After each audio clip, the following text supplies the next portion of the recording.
43 UNESCO world heritage sites अभी भारत के पास हैं। 35 सांस्कृतिक, 7 प्राकृतिक और एक मिश्रित संपत्ति। आपको जानकर खुशी होगी, भारत टॉप 10 उन देशों की लिस्ट में भी शामिल है जिसके पास 40 से ज्यादा यूनेस्को वर्ल्ड हेरिटेज साइट्स हैं। साथ ही जानकर हैरानी होगी कि इस लिस्ट में पहले नंबर पर अमेरिका और चीन जैसे देश भी नहीं हैं। यदि पूरे वर्ल्ड की बात करें तो वर्तमान में पूरे विश्व में 1223 से ज्यादा यूनेस्को विश्व विरासत स्थल हैं और सबसे ज्यादा UNESCO world heritage sites Italy के पास हैं। लेकिन कभी सोचा है कि भारत में ऐसा क्या है जो पूरी दुनिया में अनोखा है?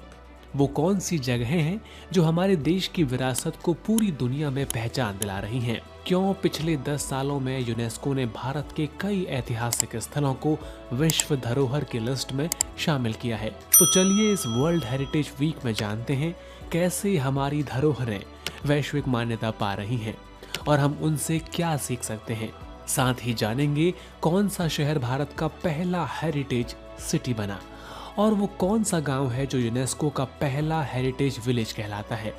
साथ ही जाने किस राज्य में सबसे ज्यादा विश्व धरोहर स्थल हैं और दुनिया में भारत की रैंक क्या है।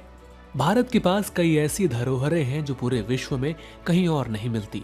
जी हाँ, ये वही विरासत है जो हमारी परंपराओं, हमारी सभ्यता और हमारे इतिहास को जिंदा रखे हुए है। और ये सिर्फ हमारे लिए ही नहीं बल्कि दुनिया के लिए भी बहुत कीमती है। विश्व धरोहर स्थल मतलब वो जगह है जो ऐतिहासिक, सांस्कृतिक और प्राकृतिक दृष्टि से इतनी खास है कि उनकी रक्षा करना पूरे विश्व का कर्तव्य है। यूनेस्को का यही काम है। वो ऐसी जगहों को ढूंढता है और उन्हें एक वर्ल्ड हेरिटेज साइट का दर्जा देता है। पिछले 10 सालों में भारत ने यूनेस्को की लिस्ट में अपनी मौजूदगी काफी बढ़ा दी है। पिछले दशक में भारत के 12 से ज्यादा साइट्स को यूनेस्को की लिस्ट में शामिल किया गया है। असम की मुइदम्स अहोम राजवंश की माउंट दफन प्रणाली यूनेस्को की लिस्ट में शामिल होने वाली 43वीं संपत्ति थी। ये धरोहर इसी साल जुलाई में शामिल हुई। पिछले 10 सालों के दौरान यूनेस्को की लिस्ट में शामिल होने वाले प्रमुख धरोहरों के नाम इस प्रकार हैं। जयपुर का ऐतिहासिक शहर, कंचनजंगा नेशनल पार्क, रानी की वाव, वेस्टर्न घाट्स, धौलावीरा, काकतीय रुद्रेश्वर मंदिर, the great Himalayan national park. इसके अलावा ऐसी कई जगहों को यूनेस्को के विश्व धरोहर की लिस्ट में शामिल किया गया है। जब किसी जगह को यूनेस्को का वर्ल्ड हेरिटेज साइट्स का टैग मिलता है तो उसका महत्व कई गुना बढ़ जाता है। सबसे बड़ी बात तो ये है कि इससे उस जगह की सुरक्षा और संरक्षण में मदद मिलती है और हमारे देश की टूरिज्म इंडस्ट्री में भी बूम आता है। आपको जानकर खुशी होगी कि भारत विश्व धरोहर संपत्ति की सर्वाधिक संख्या के मामले में विश्व में 6ठे स्थान पर है। ये रैंकिंग बताती है कि हमारा देश विश्व धरोहर के मामले में कितनी ऊंचाई पर है। यूनेस्को की वर्ल्ड हेरिटेज सिटी में जगह पाने वाला अहमदाबाद भारत का पहला शहर है जिसे 2017 में यूनेस्को ने इस खास मान्यता से नवाजा। विश्व धरोहर में शामिल अहमदाबाद इतिहास, परंपरा और आधुनिकता का संगम है।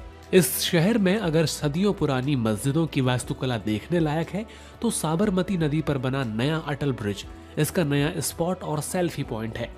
इसके अलावा दिल्ली से सिर्फ 8 घंटे की दूरी पर भारत का पहला हेरिटेज गांव है। ये गांव हिमाचल प्रदेश के कांगड़ा जिले में बसा है। इस गांव का नाम है प्रागपुर। यदि सबसे ज्यादा विश्व धरोहर स्थल वाले राज्य की बात करें तो महाराष्ट्र से सबसे ज्यादा धरोहर यूनेस्को की लिस्ट में शामिल हैं। यहाँ कुल 6 विश्व धरोहर स्थल हैं जिनमें अजंता और एलोरा की गुफाएं भी शामिल हैं। तो दोस्तों, अगली बार जब आप ताजमहल, अजंता की गुफाएं या धौलावीरा जैसे स्थलों पर जाएं तो एक पल ठहर कर ये जरूर सोचें, ये सिर्फ हमारी धरोहर नहीं बल्कि पूरे विश्व का खजाना है और हमारी धरोहरों का संरक्षण सिर्फ सरकार का नहीं बल्कि हम सब का कर्तव्य है। आपको हमारा वीडियो कैसा लगा कमेंट करके जरूर बताएं। ऐसे ही इंफॉर्मेटिव कंटेंट के लिए जुड़े रहें।